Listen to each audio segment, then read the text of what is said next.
नमस्कार, मैं Amrendra Tiwari all time public India पर आप सभी का स्वागत करता हूं। दोस्तों, हमारे साथ एक ऐसे शख्सियत इस वक्त बैठे हुए हैं जो कि इस समय खास करके जो इन्होंने काम किया है हिंदी साहित्य के लिए, अंगिका साहित्य के लिए, क्योंकि इनको जो पुरस्कार बिहार सरकार के राजभाषा विभाग की तरफ से दिया गया, मेरे पास एक लेटर, ऐसे कई अनेकों पुरस्कार इनको दिए जा चुके हैं।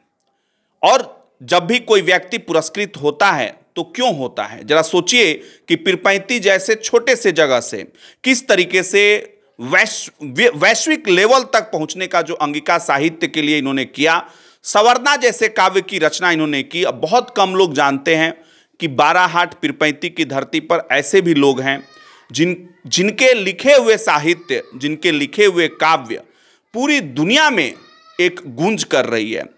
और जो आप ये तस्वीर देख रहे हैं उसमें साफ लिखा हुआ है, वो मैं थोड़ा सा आपको पढ़कर सुनाने का जो है कोशिश करूंगा। हिंदी जगत में आपकी सतत एवं उत्कृष्ट सेवा के लिए बिहार सरकार राजभाषा विभाग के बृहद हिंदी सेवी सम्मान पुरस्कार योजना 1988-89 के अधीन आपकी पुस्तक सवर्णा को पुरस्कार के लिए पुरस्कृत करने का निर्णय जो है वो लिया गया है। और जिस शख्स को वो पुरस्कार मिलता है वो शख्स हैं डॉक्टर तेज नारायण कुशवाहा। किसी पहचान के मोहताज नहीं, विक्रमशिला हिंदी विद्यापीठ के संस्थापक हैं। आज आप समझ सकते हैं साहित्य के लिए इन्होंने अपना सर्वस्व, पूरा जीवन साहित्य के प्रति समर्पित कर दिया। सर, सबसे पहले तो आज जिस तरीके का माहौल है, अभी आपने विक्रमशिला हिंदी विद्यापीठ की जो नई कार्यकारिणी का गठन किया है, पुरानी कार्यकारिणी को जो है निरस्त कर दिया गया, क्या उम्मीदें हैं नई कार्यकारिणी से? और एक चीज और मैं जानना चाहूंगा, विक्रमशिला हिंदी विद्यापीठ की जब आपने स्थापना की थी उस समय से अब तक कितना परिश्रम करना पड़ा इस संस्था को आगे बढ़ाने के लिए आपको? संस्था को आगे बढ़ाने के लिए बहुत प्रयास किया गया, लेकिन संस्था ऐसे व्यक्ति के हाथ में पड़ गई जिस व्यक्ति के द्वारा इस संस्था की कोई प्रगति नहीं हुई। नतीजा यह हुआ कि इसकी प्रगति अवरुद्ध सी हो गई और यहाँ तक कि जो संस्था जितनी प्रगति से ऊंचाई पर उठनी चाहिए थी उस ऊंचाई को नहीं छू सकी। नतीजा यह हुआ कि आज संस्था जहाँ की तहाँ पड़ी हुई है। यहाँ तक कि चहार दिवाली तक घेराबंदी नहीं हो पाई, और यदि हुई भी तो बाहर के पैसों से ही हुई, जिसमें कि देश के बहुत बड़े बड़े साहित्यकारों की राशि उसमें लगी हुई है। और हालांकि उस पर उनका भी नाम तक नहीं खुदा हुआ है, जबकि नाम खुदाई हो जानी चाहिए थी जी। नाम खुदाई जी, अभी जो नई कार्यकारिणी का आपने गठन किया है, पुरानी कार्यकारिणी को निरस्त किया है, इसका क्या उद्देश्य है? किस तरीके से आगे जो है, क्या आप कहना चाहेंगे इस पे? हाँ, इसमें यही चाहेंगे कि जिसमें कि नई कार्यकारिणी समिति इस कार्य में लगे और तन मन धन से लग करके इस कार्य को आगे बढ़ावे और इसको गति प्रदान करे, जिससे कि दिन दूनी रात चौगुनी इसकी वृद्धि होती रहे और प्रगति पर के शिखर पर चढ़ती रहे यह संस्था।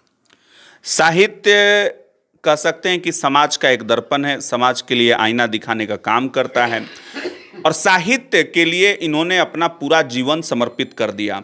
बहुत सारे लोग हैं जो ये जानने का प्रयास करते हैं, सर सवर्णा के लिए आपको बहुत सारे पुरस्कार मिले, अंगिका साहित्य के लिए आज यूनिवर्सिटीज़ तक में जो है पढ़ाई होती है। ये जो रचना आपने की, मैं ज़रा अपने दर्शकों को बताना चाहूँगा, सवर्णा की रचना किस तरीके से आपने प्रारंभ की थी? सवर्णा की रचना हमने केवल सूर्य परिवार को लेकर के आरंभ की थी, लेकिन वह परिवार सीमित रूप में रह सकी, जिसको कि हमें गति प्रदान करके और उससे संवरना को और विस्तृत रूप में देना चाहिए था, जिस पर कि रामधारी सिंह दिनकर ने स्वतः कहा था कि जबकि मैं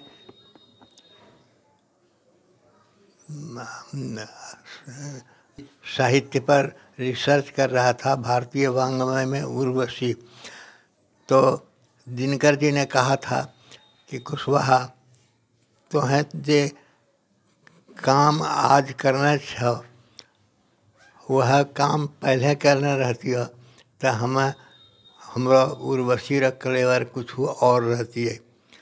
और बात भी सही थी कि भारतीय वाङ्मय में तमिल, तेलुगु, मलयालम, कन्नड़ इत्यादि सभी भाषा के क्षेत्र में, यहाँ तक कि बंगला, उड़िया, मराठी, गुजराती सब भाषा में की नाम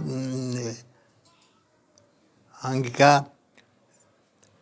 आदि सभी भाषा के क्षेत्र में उर्वशी साहित्य के उपलब्ध सामग्री के हमें ओकरा उपस्थित करी के ओकरा पर टिप्पणी अपनो टिप्पणी दिलिए कि उर्वशी हर भाषा में, हर क्षेत्र में, हर तरह से उपयुक्त। दिनकर जी का नाम जो है भारतीय साहित्य के विकास के लिए इतिहास के पन्नों में एक ऐसे साहित्यकार के रूप में जो हमेशा से जो लगता था कि साहित्य बातें करती है, और जब भी आप उनके साहित्य को पढ़ते हैं, आपकी सर दिनकर जी के साथ किस तरीके की मुलाकात रही और कितनी दफ़ा उनसे जो है आपकी मुलाकात रही? लगभग दिनकर जी से मुलाकातें तो बहुत बार हुई ही थी, जबकि वे हमारे क्या नाम है कि वे गाइड के रूप में तो नहीं, लेकिन एक गुरु के रूप में वे काम करते रहे और गाइड देते रहे। गाइडेंस हमको मिलता रहा उनसे, और बहुत खूबी के साथ उन्होंने बखूबी काम किया, गाइड करने का काम उन्होंने किया और काम करते रहे, और उनसे दिशा निर्देश मिलता रहा और उस दिशा निर्देश के मुताबिक भी काम हमने किया। सर अभी जो है सूचना मिल रही है कि कुछ लोग संस्था के नाम पे जो हैं अलग प्रोग्राम करने की भी कोशिश कर रहे हैं, तो वैसे लोगों के लिए जो है क्या संदेश आप देना चाहेंगे? और इस संस्था का अगर कोई प्रोग्राम होगा तो कहाँ, कैसे जो है वो प्रोग्राम होगा? इस संस्था के लिए जो कुछ भी काम कर रहे हैं लोग, वह गलत कर रहे हैं और सही काम होना चाहिए, जो कि सही दिशा में उपयुक्त होना चाहिए, लेकिन वैसा नहीं हो पा रहा है। बहुत सारे लोग ऐसे हैं जो कि बागी बन करके इसको गलत दिशा की ओर ले जा रहे हैं। नतीजा यह होता है कि उसमें जाली सर्टिफिकेट की भी संभावना है कि जाली सर्टिफिकेट स्कैनिंग करके दी जा सकती है, इसलिए वह बंद होना चाहिए। और दूसरी बात कि यदि किसी भी प्रकार की इस ढंग की संस्था में काम करते पाए जाएंगे, वे दंड के भागी होंगे, चलिए, कानून के अपराधी। बहुत बहुत शुक्रिया सर बातचीत करने के लिए। धन्यवाद।